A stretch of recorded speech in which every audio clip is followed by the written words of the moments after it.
Good Morning Business, 3 minutes pour convaincre. C'est Alban de Crémier qui est avec nous. Bonjour Alban de Crémier. Et donc le dossier du jour, c'est Philae, Alban.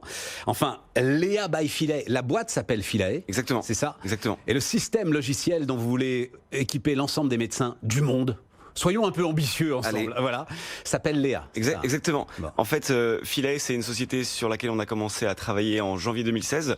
On est parti du constat qu'il y avait une problématique d'accessibilité à la médecine, qui était à la fois justifiée par un phénomène de désertification médicale assez croissant dans un certain nombre de régions, mais surtout, on vit dans une génération d'immédiateté. J'ai une problématique de santé, j'ai envie d'avoir une réponse. La façon dont est pensé mon parcours de soins, en fait, aujourd'hui, j'ai pas la possibilité d'avoir cette réponse.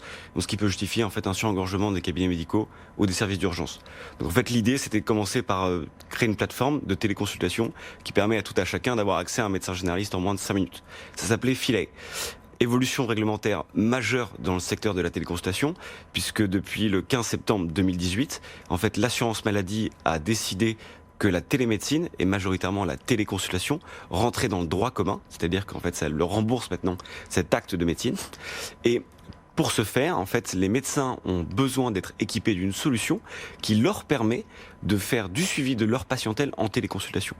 Donc en fait, nous, plutôt que de faire évoluer notre produit historique, on a décidé de créer un logiciel métier qui permet effectivement donc à tous les médecins libéraux de France et j'espère demain du monde, Exactement. comme vous le disiez, de pouvoir proposer de la téléconsultation à leurs patients. Mais vous faites pas que ça. Alors on ne fait pas que ça. C'est-à-dire que derrière, vous voulez gérer l'ensemble de la relation finalement entre le médecin et son patient. Exactement. En fait, aujourd'hui, nous, on va commencer par faire de la téléconsultation dans une phase 1, si vous voulez. On considère que ce qui est important, c'est un premier produit pour une fonctionnalité. Donc aujourd'hui, en fait, Léa permet donc de faire de la prise de rendez-vous, en fait, simplement pour que le patient et le médecin puissent se retrouver. Ouais, tout à Mais fait. surtout, ce qu'on fait, c'est de la téléconsultation. Donc en fait, c'est un logiciel métier qui permet donc au médecin de faire une consultation à distance, rédiger une ordonnance, envoyer un compte rendu. L'ensemble de ces éléments sont stockés automatiquement dans le dossier médical du patient historique. Nous, on a fait en sorte que Léa soit interopérable aujourd'hui avec 171 éditeurs de logiciels. Donc tout ce qui se passe sur Léa est en fait automatiquement stocké dans le dossier médical historique du patient, ce qui du coup pour le médecin est un gain de temps énorme. Donc ça c'est la première phase et l'objectif en fait à terme, c'est que Léa ça soit un logiciel de gestion de cabinet complet, donc qui brigue l'entière relation entre un patient et un médecin durant tout le parcours de soins. Alors, il y a des dossiers parfois, au bout de 1 minute 30, on a tout dit. Là, on se rend bien compte qu'il nous faudrait 10 minutes pour résumer l'ensemble de l'ambition que vous avez, hein, Alban. Et on n'a que 3 minutes, 3 minutes 30, 4 minutes. Fondamentalement, ce que vous dites, c'est qu'on est au début d'une révolution dans la façon dont les médecins et les patients vont se parler. Et vous me donniez ce chiffre, alors que je reste sidéré.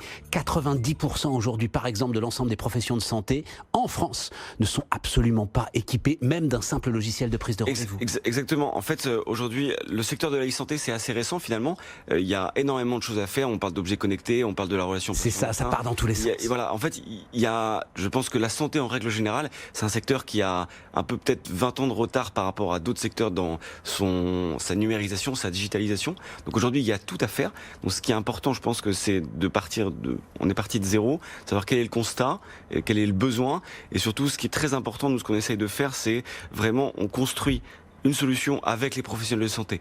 En fait, si vous voulez, Léa, ça a été 9 mois de réflexion, d'itération avec 250 professionnels de santé, toutes spécialités confondues, pour comprendre quel est le type de téléconsultation qu'ils feraient demain. Comment est-ce que vous faites pour faire en sorte de faire un logiciel qui n'interfère pas dans leur pratique médicale? C'est ça qui est important en fait. C'est-à-dire on est au service des...